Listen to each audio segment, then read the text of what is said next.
Hey everybody, and welcome back to my channel for this Thursday morning, afternoon or evening across the world where you may be at. And today I'm going to be talking about saving BBC Radio Suffolk. It is a local BBC radio station to me, and as you are all aware in the UK, that the BBC are doing massive cuts to local radio stations and local BBC products and services. As an autistic woman, I thought this was an important point to jump in and give my own perspective as a legally disabled autistic autistic woman. As someone who's been using the BBC Radio Suffolk station for 5+ years now to share my story, my life experiences, my poetry, my journey living on the autistic spectrum, and also sharing my YouTube channel with everybody, I feel that the BBC doing these cuts is just absolute treacherous. It's ridiculous, and to be quite honest with you, it is not safe.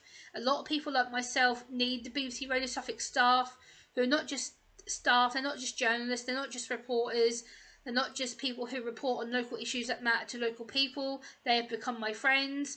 I've had many opportunities over these last 5-6 years to build incredible friendships with them and to have the opportunity to share my story, my journey, my social media journey as an autistic woman. And these cuts, I am afraid, are just absurd. They are ridiculous. I think as an autistic woman, I should be able to voice my opinion, and I do worry that if these cuts do go ahead, as they are planned to be going ahead within all the Suffolk region, so not just BBC Suffolk are affected, but all the radio stations around the Suffolk and Essex region are at risk of going away or having their programmes cut down to only 3-4 hours a day rather than the 24-hour window that's currently covered at the moment. And as someone who goes regularly to BBC Radio Suffolk for my story, my journey, my social media journey, I really worry that disabled people's voices like myself are going to be lost and not going to be heard or respected. I've become friends with Mark Murphy and John Wright. They both have been really supportive of me over the years, as well as Stephen Foster. He's another one. He's been really supportive of my efforts as well. And as an autistic woman, this does worry me that my voice will be going away and other disabled people will be at risk of not having their stories, their experiences heard. And it really worries me that the BBC can be so careless, so reckless with letting these stations go. A lot of people, not just myself, but elderly people, people who aren't able to get out, people who are restricted by their daily activities, listen to BBC Radio Suffolk for the latest news, the breaking news, disability news, the everyday general news. You know, that is our network of people. That is our network to connect to Ipswich. That is our network to connect to Suffolk. You know, we are people who are living in Suffolk, people who are living in Ipswich, people who are living in the Suffolk boundary, who listen to BBC Radio Suffolk on an everyday, routinely experience like I do. And over the last 5 to 6 years, they have massively improved my confidence, massively supported me, massively made me believe in myself when I had very little self-esteem. I was very emotional. I didn't know what I was doing. I was come to terms with a diagnosis that, quite frankly, was scary. I didn't really understand much about it or who I was at the time. Over this last 5 to 6 years, they've given me a platform that is secure, that is safe, that has given me my dignity, my voice, my journey, has given me friendship, has given me experience of what it's like to record in a radio studio.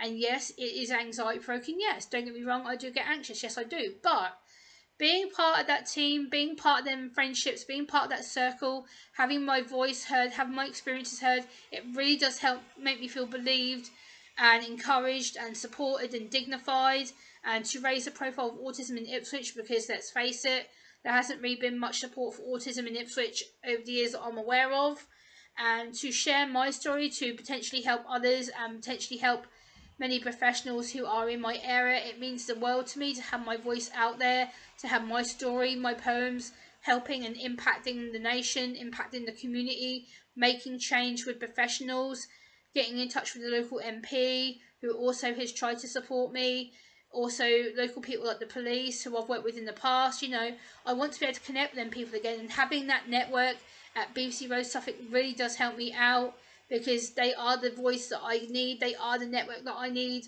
and for them to support me means the absolute world to me. So for the BBC to go away after all these cuts, and to see people leaving their jobs, to see Mark Murphy leave was absolute heartbreaking, and now we hear about Nick Risby's leaving.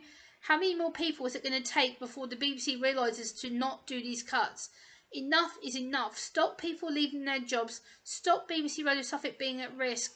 We don't need to be losing this station. We can't lose this station. The BBC Suffolk is in the heart of Suffolk, it's in the heart of Ipswich, it's in the hearts of many people like myself who rely on that station day in, day out for the latest news, the breaking news, the disability news, hearing other disabled people having their voices heard and being respected, hearing about other disability groups having their voices heard. Where are they going to go if BBC Suffolk goes away? Where are our voices going to go? Who else will listen to us as well as BBC Suffolk does? You know, that's our most effective way of social media engagement, networking. That's our way of interacting with people. And, you know, they're both very supportive of this autism disability community. John Wright especially. John Wright has become a very, very good friend to me over the years, and I would not want to change that whatsoever. I couldn't do what I do without John Wright and Mark Murphy. John Wright has been absolutely amazing with me. He listens to me, he supports me. During lockdown, I recorded my lockdown diaries with him. I recorded how I felt, how I was experiencing things, and for that to all potentially be taken away, it's just sad, it's heartbreaking, it's tragic, it's really not needed, and to cause utter confusion and stress to fellow disabled people like myself, who do rely on that network of people, who do rely on that network of friends, who do feel that they're only getting listened to because they've made friends with them, certain people, you know, please BBC, do not take this away from us, do not take this away from me. I need BBC Radio Suffolk more than you can ever imagine. Having their help and their support over 6 years has meant the absolute world to me. They've changed my mind on many things. They've helped me to understand that being autistic is not a bad thing. They've helped me to support myself.